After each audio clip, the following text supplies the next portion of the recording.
Today, the Attorney General had a hearing, or testified before some Republican, as they call them, lawmakers in this article I was reading, in regards to Clinton's whole email debacle, which has been the subject of the news for the last year at this point.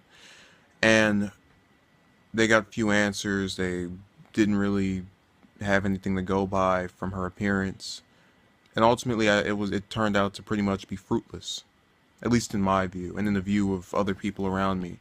I even had some question: why are they doing this? What's going on? Why would they go to such lengths to get her, to get Clinton? What is this? And I kept explaining to them. What you have to understand are that a lot of these, it's not all of them, a lot of these Republican lawmakers, registered voters, just officials throughout the United States really dislike Clinton. And they, not only that, some of them genuinely believe she violated the law.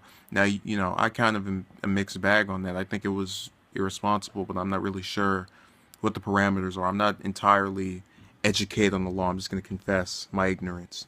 Um, but I think I'm intellectual enough to know that if Comey, who is a Republican, is not willing to do this, I really don't see where they can even make the case that there's validity to go by and actually keep trying this. Because now you've lost the one guy who had his hand on the button, if you will, and you're basically on this fruitless journey where it's just you crusading against her. With that being said, you also have a number of critics of the Attorney General who are still getting after over that meeting with Bill Clinton. And, I personally like to believe that it was just about grandkids and all that, but we all can kind of guess that it probably wasn't. Because you wouldn't talk for, what was it, 30 minutes over that. But not to go off topic, but I'm just saying that she's been getting a lot of attention recently over the last month in relation to both this and the Orlando incident. And it makes sense, but at the same time, it's kind of baffling because in a way you can kind of see her as someone that's getting out, not going to be in there for that much longer. You have a few more months, unless Clinton wins. That's kind of the angle that was being pushed on Fox earlier, and one that I actually think is plausible. That if Clinton wins, she'll just keep her as Attorney General, and she's trying to get another job. And again, welcome to corruption in Washington. You're trying to get a position. You're not, and the person who's offering you that position is someone you're not going to want to be against.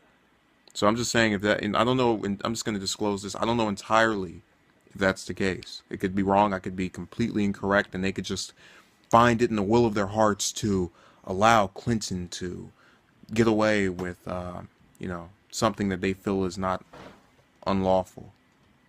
That could be, entirely genuinely in their hearts and souls and all of that mumbo jumbo.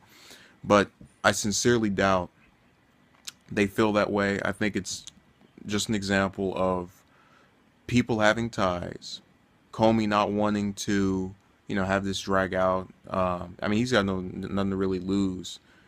Arguably, he lost more in being against her, or being for her rather. But even then, you still have stakes in this, and if you can't see Lynch's stake by now, and again, those Fox was getting it right, that getting reappointed. Don't be surprised. I would be very shocked if she wins and she doesn't appoint Lynch for her administration. I'm just saying, don't just do not get shocked. That's the best way to put it. So thank you for watching and have a good day.